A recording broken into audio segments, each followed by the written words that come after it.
ओम नमो भगवते वासुदेवाय।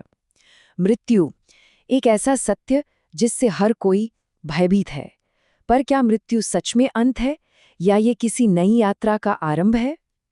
आज हम सब मिलकर गरुड़ पुराण के उन गूढ़ रहस्यों को जानेंगे जो स्वयं भगवान नारायण ने अपने प्रिय गरुड़ को बताए थे, और समझने का प्रयास करेंगे कि आखिर मृत्यु के बाद आत्मा का होता क्या है। जरा सोचिए कि जब ये श्वास रुक जाती है और ये शरीर शांत पड़ जाता है, तो इसके भीतर जो चेतना है, वो आत्मा आखिर जाती कहाँ है? कैसी होती है उसकी यात्रा? देखिए, ये कोई साधारण प्रश्न नहीं है, और इसका उत्तर कहीं और नहीं बल्कि हमारे आज के कर्मों में ही छिपा हुआ है। श्रीमद् भगवद गीता में भगवान कृष्ण स्वयं कहते हैं, जातस्य ही ध्रुवो मृत्युर ध्रुवम जन्म मृतस्य च, यानी जिसने जन्म लिया है उसकी मृत्यु निश्चित है, और जिसकी मृत्यु हुई है उसका जन्म भी निश्चित है। मृत्यु तो केवल वस्त्र बदलने जैसी है। जैसे हम पुराने वस्त्र त्याग कर नए पहन लेते हैं, ठीक वैसे ही जब ये शरीर रूपी वस्त्र पुराना हो जाता है तो आत्मा इसे त्याग कर नया शरीर धारण कर लेती है। तो ये समझिए कि अंत शरीर का होता है, आत्मा का नहीं। आत्मा तो अजर अमर है।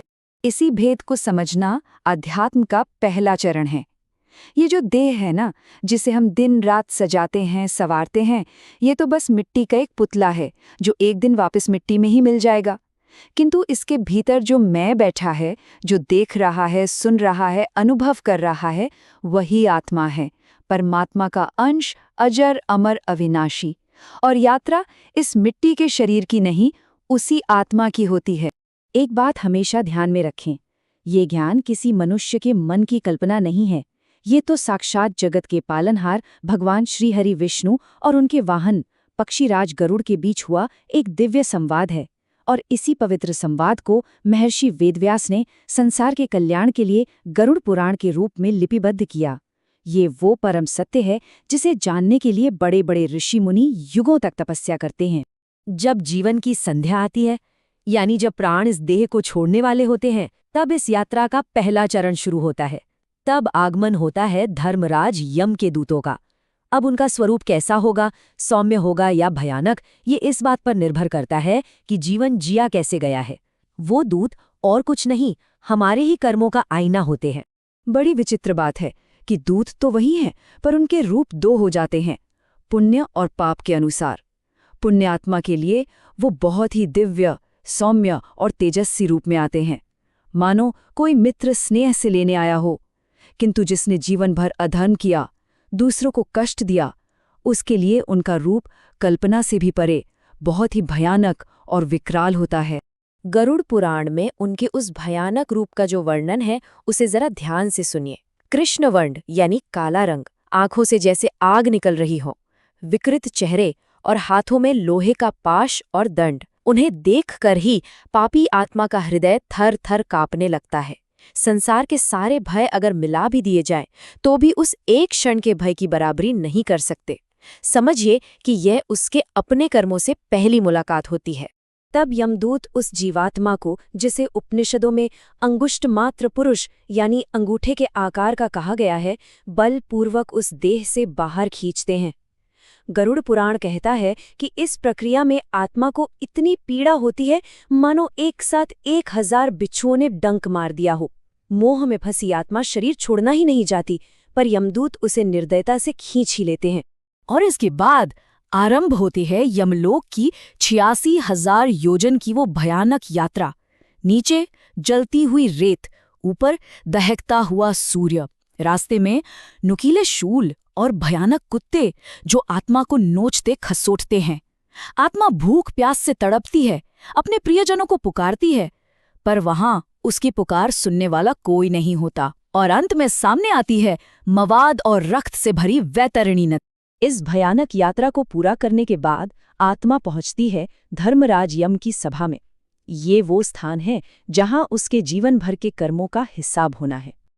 देखिए, धर्मराज की सभा में पृथ्वी का कोई कानून नहीं चलता। वहां न कोई वकील होता है, न कोई सिफारिश चलती है और न ही कोई रिश्वत। वहां तो बस एक ही विधान है, कर्म का विधान, और एक ही न्यायाधीश है, सूर्यपुत्र धर्मराज यम, जिनकी दृष्टि से कुछ भी छिपा नहीं है। धर्मराज के आदेश पर उनके सचिव चित्रगुप्त जीवात्मा के कर्मों का बही खाता खोलते हैं और उस बही खाते में सिर्फ कर्म ही नहीं बल्कि मन में सोची गई हर एक बात, हर इच्छा, हर विचार, सब कुछ लिखा होता है। एक क्षण के लिए भी किया गया पुण्य या पाप उनकी दृष्टि से बच नहीं सकता। तो इन कर्मों के पूरे लेखे जोखे के आधार पर ही आत्मा की अगली गति का निर्णय होता है और मुख्य रूप से 3 ही गतियां संभव हैं। यदि पुण्य का पलड़ा भारी है तो आत्मा को स्वर्गलोक भेजा जाता है अपने शुभ कर्मों का फल भोगने के लिए।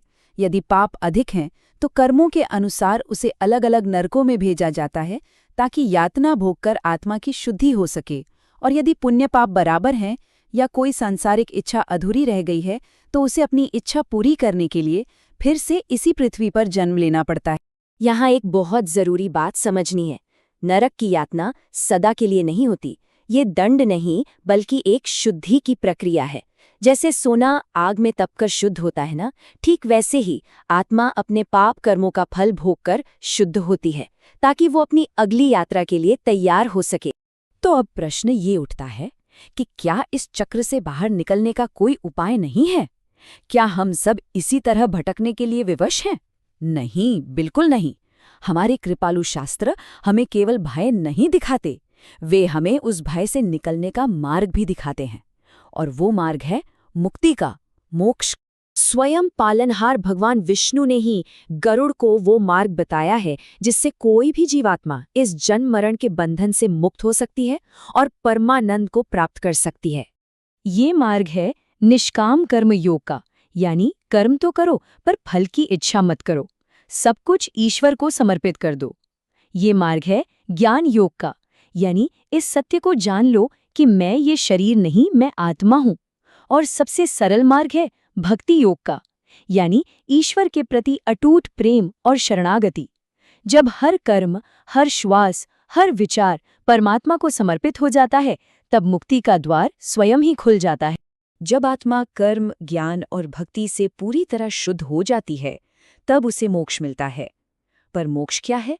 इसे ऐसे समझिए, जैसे एक नदी अंत में सागर में मिलकर अपना अलग अस्तित्व खो देती है और सागर ही बन जाती है। ठीक वैसे ही जीवात्मा अपने परम स्रोत यानी परमात्मा में विलीन हो जाती है।